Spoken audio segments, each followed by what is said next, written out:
the program. This is Sunday Politics live on Channels Television.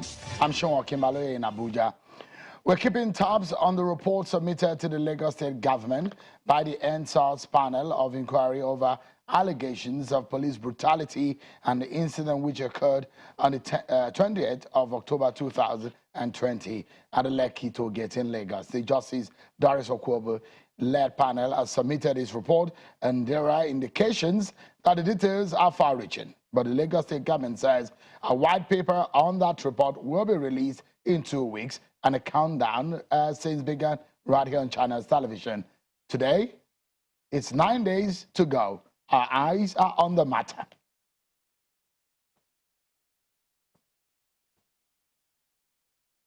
We begin tonight's conversation with the controversial bailout funds, which the Economic and Financial Crimes Commission and Kogi State have been at loggerheads for several months. And the EFCC said a few days ago that the money belongs to the Kogi State government, but hidden has now been lodged at the central bank. The EFCC, in a statement by its spokesperson, Wilson Wajaren, says the Central Bank of Nigeria has acknowledged receiving the 19.3 billion naira the anti-graft agency says it recovered from the Kogi State salary bailout account domiciled in Sterling Bank PLC. The EFCC went further to say that the return of the money followed a court order directing the unfreezing of the Kogi State salary bailout account to enable Sterling Bank to remit the balance in the account of the CBN. The Judge Chukwujeku Aneke of the Federal High Court in Lagos had in October vacated the order of forfeiture earlier placed on the about the 20 billion bailout funds. The FCC had accused the Kogi State government of keeping the said amount in an interest-yielding account rather than the account open to cater for workers' salaries. One of the grounds was that the questions resulting in the commencement of the suit had been clarified and an intention had been shown to return the sum of 19.3 billion to the Central Bank of Nigeria. A statement of the EFCC in parts. Let me show you what the EFCC said in that statement released to announce that what the CBN said. The EFCC says, we therefore, this was quoting what the CBN had related to them. We refer to your letter dated November 5, 2021 with reference number as quoted on your screen on the above subject, and which should confirm the details of the receipt of the amount stated below Bank Sterling Bank PLC, an amount 19 billion, 4th of November. And the date of receipt is the 4th of November 2021. The commissioner told the court that the management of Sterling Bank, where the account domiciled, had acknowledged the existence of the said amount with a staggering sum of 19 billion in its books. The commission further brought to the attention of the court that the sum of 19 billion is still standing in the credit of the account frozen.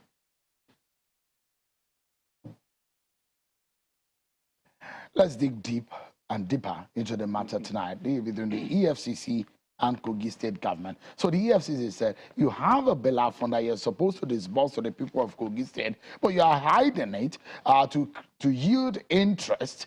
To whose interest is that effort? So the EFCC had said it froze the account, but at some point, if you remember, the EFCC had said that the court should unfreeze the account so that the bank will be able to remit the money into the account of the CBN. Now, a few days ago, the EFCC said the CBN had acknowledged receipt that money has been lodged into the CBN's coffers. I'm being joined tonight by Mr. Godwin Ogboji, a lawyer and a public affairs analyst. He joins us here in our Abuja studio. Thank you so much for coming. Thank you, Sean, and I should welcome to Abuja. Thank you.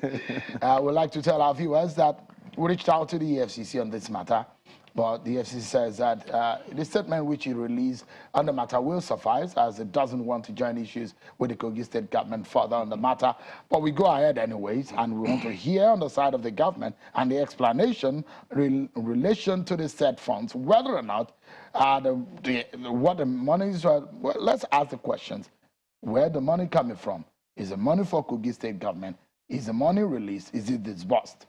Mr. Boji, you have the facts of the matter, isn't it? Yeah, I have the fact of the matter as a public affairs analyst. Okay. I'm Dr. Kogi. I'm from Benue State for the records. So I'm here as a public affairs analyst. So, and I run an NGO also that also is interested in public scrutiny of accounts of public officers and whatever is going wrong in the system. So based on that, I'm here. So let's go to the very start. Good. When the EFCC raised the alarm in the first place, what was the response of Kogi State government? The Kogi State, they said they have not no amount of money from my research. And you are only emphasizing on EFCC and Kogi State. Sterling Bank is a very important part in this conversation. EFCC said they have frozen their account based on the fact that they found a 20 billion naira in an account, a bailout fund that is an account in Sterling Bank and is owned by Kogi State government. And based on that, whatever they took to the court, they got an order freezing their account. But we took interest as an NGO to see, because it's mind-boggling, 20 billion of money meant for workers. We became curious. And we said, okay, if this is the situation, let us know what is happening. And Kogi State immediately came out and said, we don't have any 20 billion. And we also looked into the fact that how was bailout fund dispersed? Let me tell you, Shemo. Bailout bond is a bond or a facility produced or given by the federal government, but they are not assessed from the central bank. You have to negotiate with the bank. That we agree to assess this money from the central bank and disburse to you. And Kogi State had that arrangement with Sterling Bank. And almost immediately in 2019, from what we discovered, this money was disbursed. And I just don't know whatever happened at Kogi State. Yaya Bello also had cause to publish the names of people that benefited from these bailout funds. Okay, now if you go further in this research we did, we realized that the fact that Sterling Bank said they open a mirror account. And what's the mirror account? The mirror account is if I loan you money, I also have an account that I have given you money. And then, because I give you money, you are supposed to pay back. As you pay back, it is reflected in that account to ensure that we have reconciliation at any point in time. That is what Kogi State and Sterling Bank said they did. Ironically and very curiously, are you aware of the fact that since 2019, Sterling Bank have been deducting money directly from Kogi FAC account to the mirror account? So where is the Buhara coming from? Why I'm curious now, I'm a bit surprised. We all know EFCC. All of a sudden, EFCC just fold this arm, collect money and go back and give CBN without punishment, without naming persons to deal with. I'm curious, sure. Under the law, if there is a recovery of funds, is this a normal process that it goes? That's what I'm saying. No, I'm asking you as a lawyer. That's what I'm saying. Because for this is an infraction of the law. Somebody somewhere purportedly kept money somewhere illegally. This money was supposed to be disbursed to workers. Monies now were found in an interest-yielding account. And yes, not tell me how that money came about, who gave that instruction, and we don't do anything orally now. The money was not, okay. Assuming that the money was lodged by the Kogi State government, but it is a Kogi State government. In the eye of the law, Kogi State government is not seen as a physical person, as a natural person. But the Kogi State must have true persons. Now they have officials.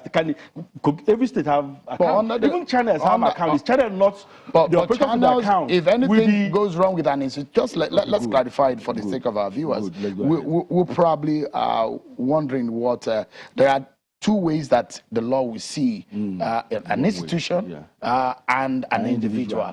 So you cannot take someone as an organization and the person be responsible for the action of an institution. So it's an elementary. So it's good for organization, institution work through personnel and officials. So the question is that can the EFCC prosecute the state? Not the state, the officials involved in doing this. That's what I'm saying. There must be officials. You can't just say Kogi State cannot work on its own and go to the bank. Kogi State will have signatures to account. Kogi State have officials that open an account. Kogi State will have persons that withdraw money. For you now, there's nothing we will do now orally. China cannot go to bank and open an account orally. There must be documentation. We have these documentations that this money was fixed by social person. So you are saying that the EFCC should have prosecuted someone? Exactly, that's what I'm saying. And that's I'm urging also the Kogi State Attorney General, because this is embarrassing and scandalous as far as I'm concerned, to take up steps. Sterling Bank, we are not going to let this lie down. Let me assure you of that one. You still hear from my NGO very soon. Sterling Bank have sent in 20 billion naira, 19.3 billion naira to the central bank. Whose money is that? What's Sterling Bank telling us? Is it Kogi State money? If it's Kogi State money, the money they gave you for disbursement of bailout for workers, what have you been doing deducting Kogi State FAC account from 2019? So Sterling Bank have a lot of explanation. So they are just facing the EFCC, but they are also going to face public scrutiny. Where is Sterling Bank? Where did he get this money from to give to the central bank? as monies from Kogi State. How? And now, Kogi State is saying we have disbursed money. Have EFCC probed Kogi State enough to say, in 2019, you got this, you publish names of persons you are giving these monies to. Is this verifiable? Are these names true? Are this money spent? Is this supposed to be so? Or was it actually spent as you said you spent it? So these are things you have to bring to the fore and be clear. And I thank you for bringing this to the fore. What is Sterling Bank? Do you know there are a lot of things happening in Nigeria now that you should know? Are we now saying that Sterling Bank is mopping up some person's money, and when it's scrutiny, they put it to states? I'm from Benin State, you are from a state also. Will you not be surprised now that another bank tomorrow will come and use another state and say, this is the person's money? Is it not curious to say that I have 19 billion in an account, and I'm saying it's not my money? And nobody says anything about it. And because there is a precedence also to this. This is not the first time we are hearing that when, in fact, the FCC itself had gone to say it wants to prosecute a former governor. So there is a money that you stole from the state. And the state said, there is not, our money is not That state, exactly. But they were verifiable. The DFC not prosecute, they brought the evidence out, isn't it? They brought the evidence out. We're talking about Delta State. After the person left the office. No matter what, but the person was prosecuted, isn't it? So where is the names were bantered from the very beginning? Let's hear these names. Let's see these persons that took these decisions to fix. But show any account you open now, there must be signatures to that account. There must be a teller or account opening document that states who you are and what the type of deposit is being made. All right, let's dig deeper. So the fact is, as Kogi State agreed or accepted that it took a bailout fund. No, Kogi State have never disputed the fact from our investigation. But which of the bank did they say they did? They took it from two Sterling Bank, as I told you. Okay. This money don't come to you directly from the central bank. You must make your arrangement with a commercial bank who accesses money from the central bank and disburse to you based on guidelines and regulation by the central bank. Central bank is not an interpersonal bank. You understand? Okay, now to go to Kogi State, we are entitled to 20 billion. Got it under the approval of WADA. Let's note that. Then Sterling Bank agreed to disburse this thing on behalf of Kogi State, and immediately monies were disbursed. According to Kogi State, from what we researched, that this money was received in 2019, and we paid. And they said we went ahead to publish names of paying of the people that we paid disburse this money to. That we don't have any money again. And Sterling Bank is saying we had. Immediately, this money was collected from Central Bank on behalf of Kogi State, and it was disbursed because the tenure is supposed to be 20 years repayment plan because it's the federal government bailout fund. There are no more stringent conditions. That's why now you have 20 years to pay. The state have 20 years to pay these funds back. They have the mirror account so that we don't have issues tomorrow. I pay, you don't pay. Immediately, an account was opened that any deduction from FAC made will be reflected in their account. And that was what was happening in that account. So, yes, the money had been disbursed. Was an account showing payment made by Kogi State at any point in time. And not just peculiar to Kogi State. Let's not look at this Kogi State. It's all state that if you have these monies, for us to have reconciliation at ease, you have a mirror account. Even for individuals that big high-scale borrowers, they have mirror accounts so that, look at what is happening between Coscharix, Innocent Motors and GTV.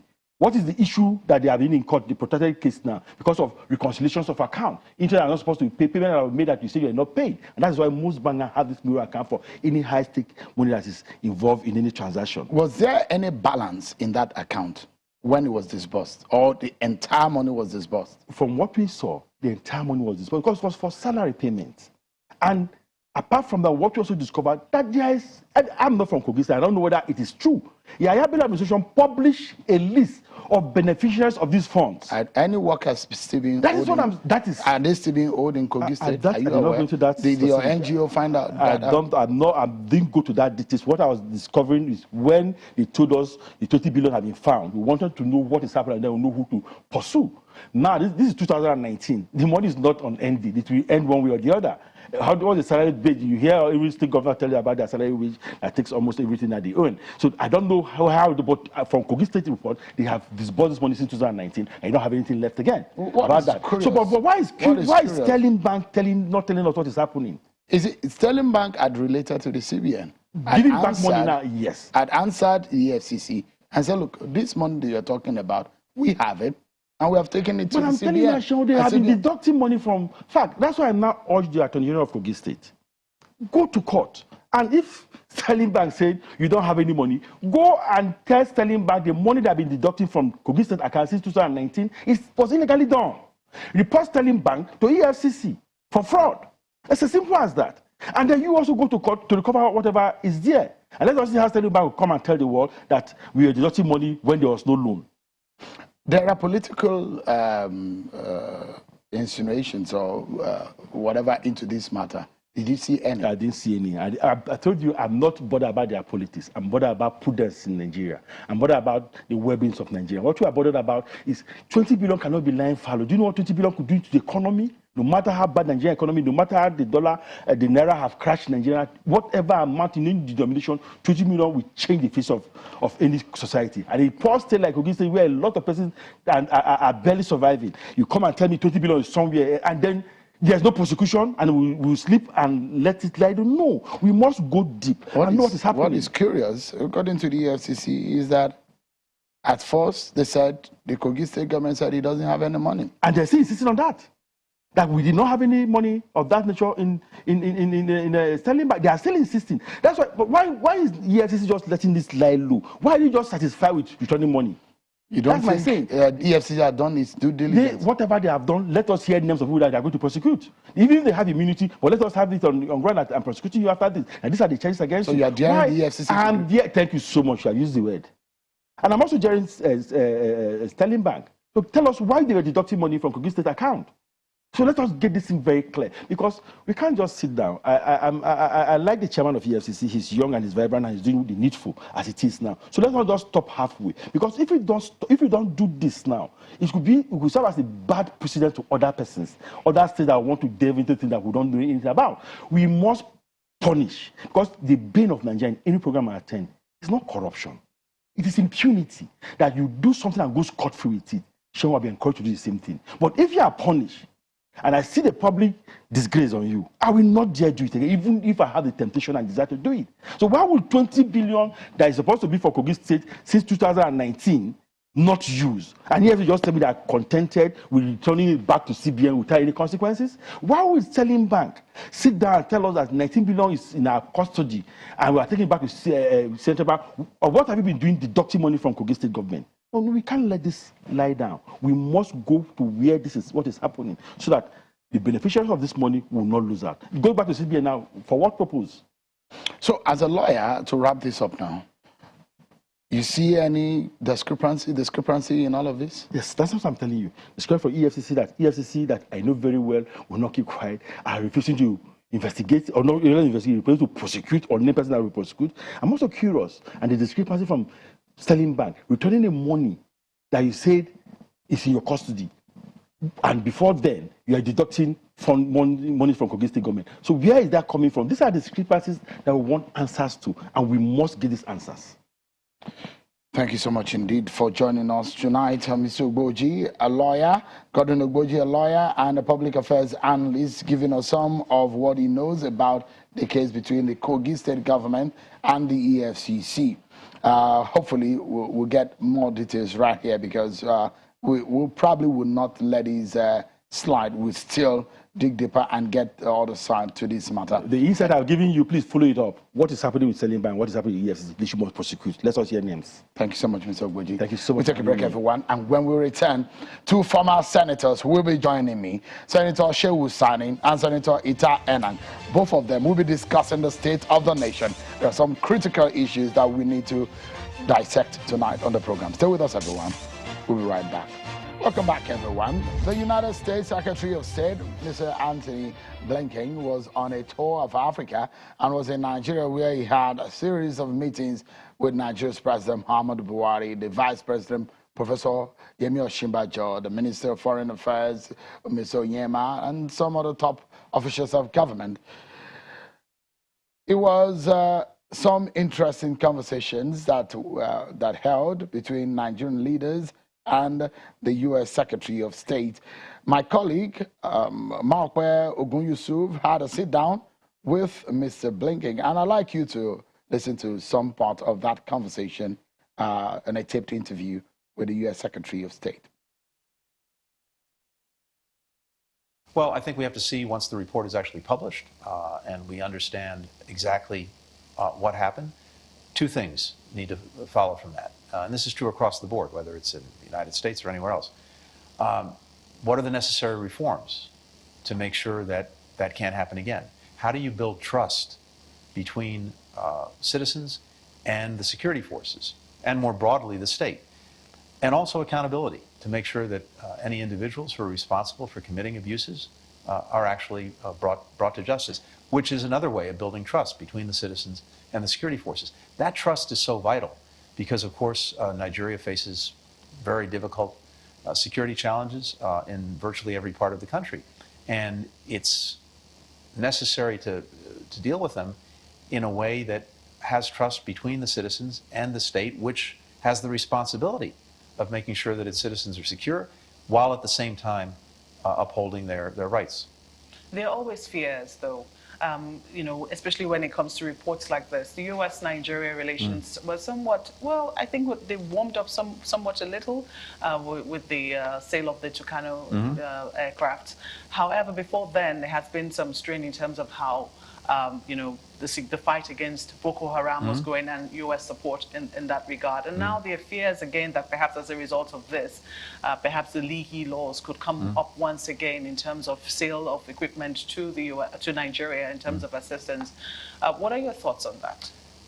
There are two things that are important here. First, and more broadly, given the vital role that Nigeria plays, not just in Africa, but increasingly around the world, given the size of its economy, given the size of its democracy, we need to have a relationship that reflects that. And I think it needs to be more sustained. There needs to be more regular, high-level engagement between us, because that's what the relationship deserves, and I'm committed to that.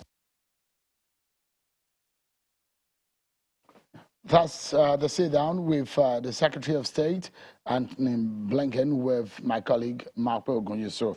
So let's start our conversation from that point. He touched on the issue of NSAS and the report. My colleague there was asking the issue of the Leahy law. For those who are familiar with that, what it means when you get arms from America and you're not using it the right way or using it the right way, what it means. Tonight, I'm being joined by Senator Ita Enang, aide to President Muhammadu Buhari, and Senator Shehu Sani, a former lawmaker. Thank you so much, gentlemen, for coming on tonight. Thank you very much. Let me get your view on the visit, Senator Shehu Sani. Let me begin with you, of the U.S. Secretary of State, and some of the conversation that came up in his visit. What came out to you more significantly? Well, it is important we understand that the presence of Blinken in Nigeria is the first outing of President Biden to Africa to lay out his policies, his programs, and to clearly demonstrate the new foreign policy of the Biden administration to African countries. And Blinken has been very blunt and clear with regards to what brought him here. It is about security, it's about democracy, it's about development. And he is not just coming to Nigeria, but to other countries within the continent. And for Nigeria specifically, he has made a pledge of about $2 billion developmental aid. And he has also stated the position of the United States with regards to what happened in Lekki and the relationship between the state and citizens as far as the attitude, the character of the state apparatus was concerned over what happened during the NSAS.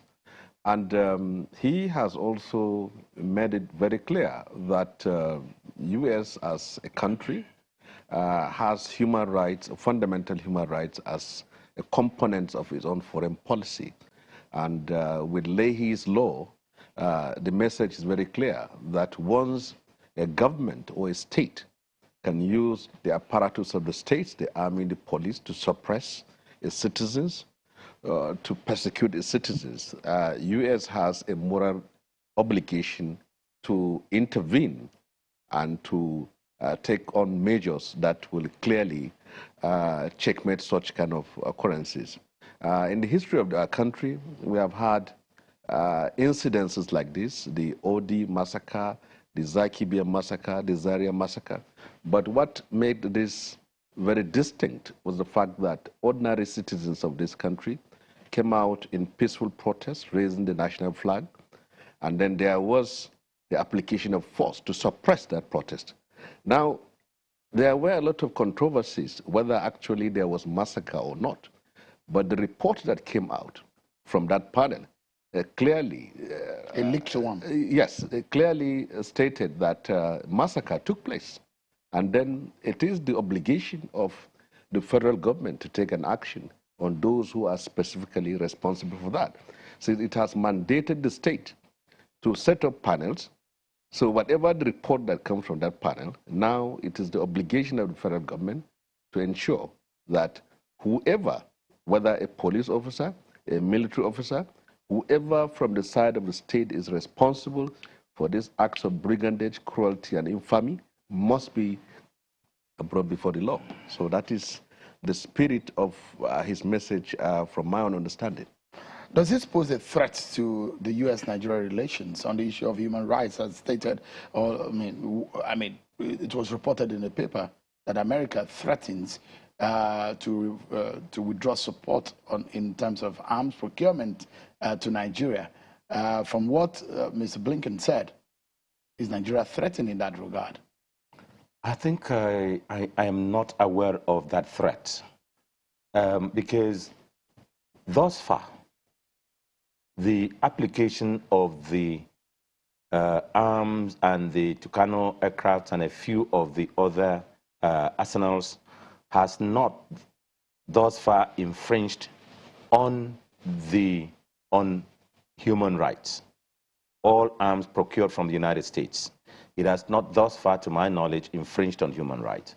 I'm aware, because I was involved in the course of the discussions and issues from leading to the payment, the loan of the $1 billion US for the procurement of the Tucano aircraft, to the time that approval was sought from the National Assembly, the action of, I think, Dan Ali, at that time Minister of Defense, the Adeo Shun, Minister of Finance, I'm sure, then the Office of the Chief of Staff, and other persons who were involved, led by the presidency. The idea was that all conditions for a democratic society before the Trump administration agreed to the sale of the arms to Nigeria were fulfilled and perfected. And that is why, at that time, one of the defenses and one of the conditions was that the money had to be paid, had to be dealt with treasury to treasury, state to state. And that is why we're saying that all conditions by the United States government were perfected. Not just the government at that time, all their regulations relating to democratic credentials. Now, I am aware that there has been concern by the United States government, given the report about the NSAS issues. And the government of Nigeria has been very, very careful, cautious, and guided and guarded in all its responses. You remember when the issue happened, the federal government raised, there was a lot of attention, and it was agreed that most of these issues happened in the states, and the attacks were all in the states. The protests were in the states, and under the laws of the country, in a federal state like Nigeria, each of these things is happening in the state, and there are the laws of those states. And the states were not just mandated, they had a duty under the laws of those states to set up those commissions, and it was supported. And they were set up, they have finished their response, some of them have submitted, some have not submitted. When a report of a committee of inquiry is set up and completed, it is submitted to the governor. And after that, a committee is set up to prepare the white paper. It is the white paper that will make the findings, and it's the findings that will show the opinion of government, and so on and so on. But for now, Nigeria and the federal government as a federal government, is being circumspect until they find what the white papers has said. But the opinion of the panel is respected. The opinion of the panel is respected. I have read some of the opinion of the panel on some of the reports. On the leaked one. And what they say is the leaked report. And I'm not in a position at all, to comment either way, because it is only when there is a white paper or recommendations that is only then you can speak on it. Because it's not the first time America, the UK government, the European Union will say, America specifically will say, look, if you rig election, you can come into the US. We'll revoke your visa. And it does look like Mr. Blinken was speaking in similar terms on the issue of the NSAS report. He said, look, anticipatory, though, we'll be waiting, but we're watching closely. And it also raises the issue of human rights, because these are some of the conversation that was raised in the issue of human rights and understanding. What comes out to you in that regard? Well, the main component of the panels that were set up, I believe, is to investigate the breaches of fundamental rights apart from other issues. When you have citizens out in the street protesting against injustice or inequity, a democratic state has a moral and constitutional responsibility to protect those citizens and ensure that they exercise their rights to protest, to dissent, to object within the ambit of the constitutional guarantees that give them the right. Now, if you have a government that feel it is allergic to protest and dissent, and then it mobilizes the state machinery to suppress those things, already an atmosphere has been created for human rights violations. Now, these panels that were set up, the basic complaints that have been forwarded before this panel was about rights violations.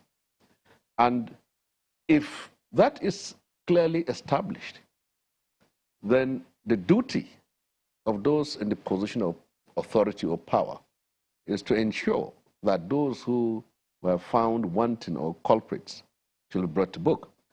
But we have a political class in this country that fears the laws and the actions of the West than what happens within their country.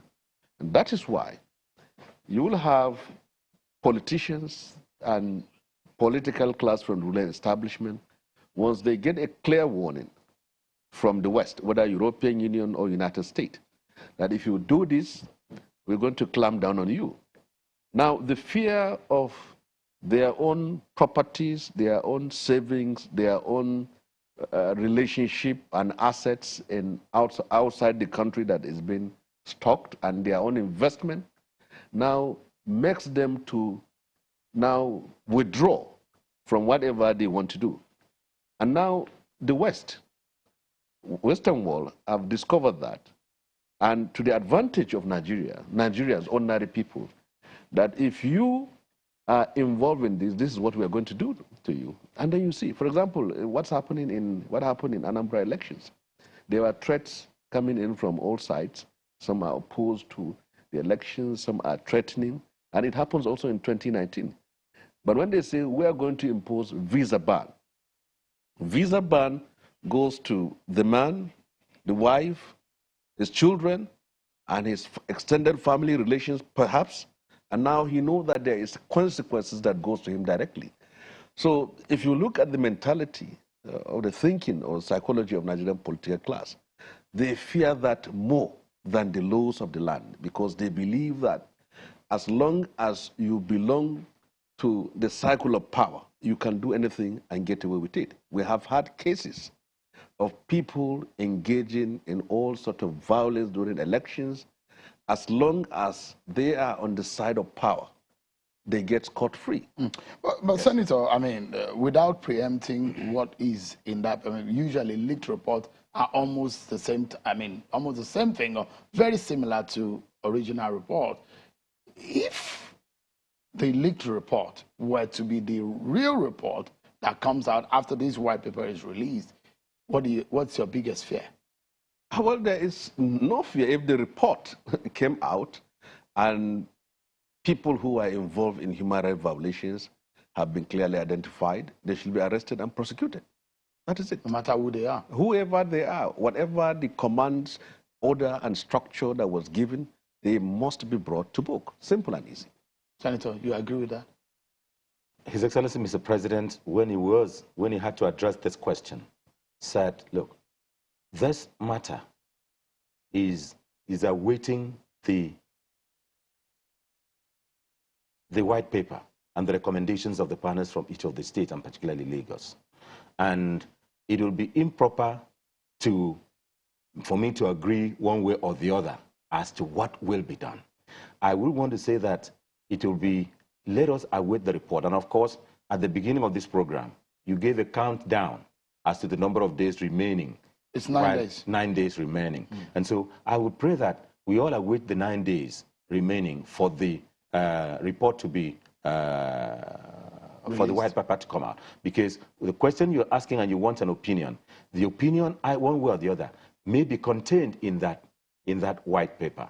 And it is that which will guide the actions of the Lagos state government, the actions of the federal government, and the actions of the agencies of state and the law enforcement. Therefore, recently, there was an issue, a siege, they call it, in the house of a Supreme Court judge, Justice Mary Odili, bringing to the fold some of the problems within the judiciary and within the Nigerian space. My guest tonight, Senator Shehu and Senator Itayanang, will be speaking on some other issues that we will get into this matter. How concerned are you, Senator Itayanang, about the state of the Nigerian judiciary? I'm very highly concerned, and at this stage, at my stage, at the bar, we are now like trustees of the judiciary. Let me commend His Excellency President Muhammadu Buhari, because it is his administration that has shown the highest level of commitment to the rule of law, separation of powers, and the functioning of the independent arm of government. And of course, you've heard whenever he's asked to interfere or intervene in any matter which is with another arm of government, he says, look, let them go through the process. Now, he had assented to the amendment which gave the autonomy of the state judiciary. And of course, 1.5 years after, the governors refused to implement the autonomy. And he issued the Executive Order 10, directing that monies in the standing to the credit of the judiciary in each state should be deducted directly and credited to the account of each of the states, state high courts, and the state judiciary in the respective from the federation account. That the governors opposed, and it became an issue. And Mr. President set up an implementation committee chaired by the Attorney General, and I'm the Secretary by God's grace, by the grace of Mr. President, and by God's grace and Mr. President. We've worked for 2.5 and a lot more years now, or 3, we've not been able to get that money deducted, just because of so the money still goes through the states? The money still goes through the governors of the states. And the governors, in show of goodwill, good faith, what we believe was show of good faith, when the Parliamentary Staff Union and the Judicial Staff Union went on strike eventually, they agreed that they will release the money. And they all agreed that we will also have the state judiciary funds management law and the parliamentary funds management laws in each of the states. Most of the states have passed. Plateau has passed. Ekiti has passed. The Bayelsa has passed. Bayelsa set the best example in the days of the immediate past governor, and they had started before the time of before Dixon left office, now Senator Dixon. They had started implementing that state. But other states have not implemented. Only Plateau State now, we can say, has implemented to a limited extent. Now, I commend the Governors Forum, led by Fayemi, His Excellency Governor Fayemi, because they have made the law, they have signed the law. But I don't commend them, because after signing the law, they have not released the money to the judiciary. Fortunately, you were there at the last bar conference. On the 26th, I was asked by the NBA to make a presentation to the state of the implementation of the autonomy, and I stated clearly that yes, the laws have been made by most of the states, but we were not just interested in the making of the laws that allows the autonomy, but it was for the money to be released to the judiciary of each of the respective states. That's the practical thing to do. And of course, the law by God's grace, in the panel I made the presentation. I think it was chaired by a justice of the Court of Appeal, a justice of the Court of Appeal, with the Fapahunda, the Attorney General of Ekiti State, and I think the Chief Judge of Ogun State. I understand Ogun State has done well too at the instance of the Chief Judge.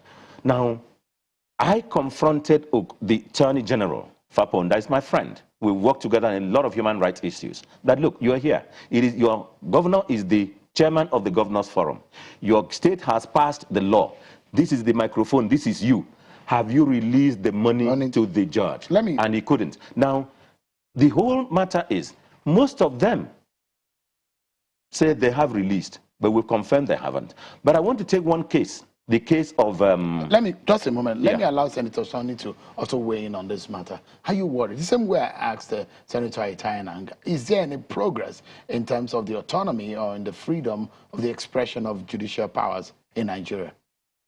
Well, you see, the judiciary is not an agency of the executive. Yeah. It is also not a department or unit of the executive. Judges are not political appointees of the president or the governor of any state.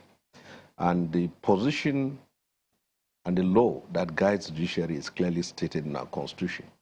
And if the president and the governors of this country are Democrats, there should be no controversy over this issue. If you have a judiciary that is financially dependent on the executive, it is impossible to have fairness, to have equity, to have justice, and to have objectivity in the conduct of judicial process. And from what I have heard, my brother, Senator Young, was saying, it's very clear that the governors are simply deceiving Nigerians. Yes. On paper, you have agreed to grant autonomy, and then in reality, the autonomy was not granted. It has been clearly stated that the governor of Plateau State has made progress. He should be a guide to other governors to do what is happening in Plateau State. And to me, the executive always want to control the judiciary. And that has been the reason why it's so difficult for them to agree to credit their account directly and to make them financially independent. Yeah.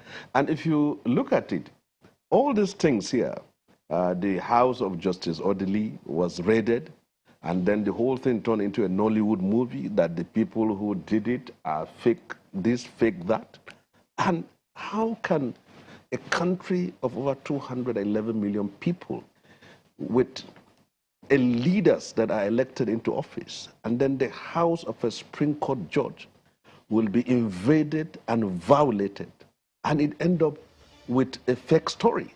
So to me, I think we should be very careful with this. Yeah. If we destroy the judiciary, we are destroying democracy in Nigeria. I'm into that. We are totally out of time. Yeah.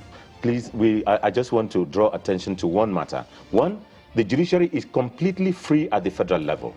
Please, let me just use this opportunity to draw attention that we've been clapping for Rivers State government for doing well for the judiciary. We thank His Excellency Governor Wike for what he has done for the Federal High Court, for what he's done for the Nigerian Law School, for anything that is done for any other federal arm of government. But I agree that. But in the Rivers State has done very badly in terms of treatment of the judiciary of Rivers State, because it is not that you have to build the court, for the judiciary. Right. It is not that you have to do anything for the judiciary. It is that the governor of Rivers State and the governor of every state should release the money of the judiciary to the judiciary, to be used by the judiciary, on the judiciary, and to be accounted for by the judiciary. The judiciary is not I said at that conference, and in my presentation, the judiciary is not a kindergarten. It's not a nursery. It's not a this thing. We're so totally out they of time. have to be given that autonomy. So nobody should clap for His Excellency Governor Wike. We should tell him. And he keeps saying, my money, if you touch my money. The money does not belong to the governor of a state. It doesn't belong to. It belongs, the money of the executive goes to the governor. Totally the money of the judiciary goes to the chief judge and the head of the court. That of the legislature goes to the goes to the House of Assembly. So it is not the money, it is not my money by the governor. Governor should stop saying my money. It is not my money. Sani, just 20 seconds. Governor Wike has done a very good job in terms of his approach to judiciary in the state, and other governors have not even done 10% of what he has done. I don't agree with you. He has done well in terms of what he's been, but he's done it wrongly. We need to leave it the money should be released to the judiciary. Release the money to the judiciary, not to, don't spend it yourself. The judiciary can also spend its money. Senator, we're totally out of time. Senator Shehu Sani and Senator Etan, and both of you, thank you so much for coming tonight. I appreciate it. But that's our program for today. Many thanks for watching. I'm Sean Kimale. Bye for now.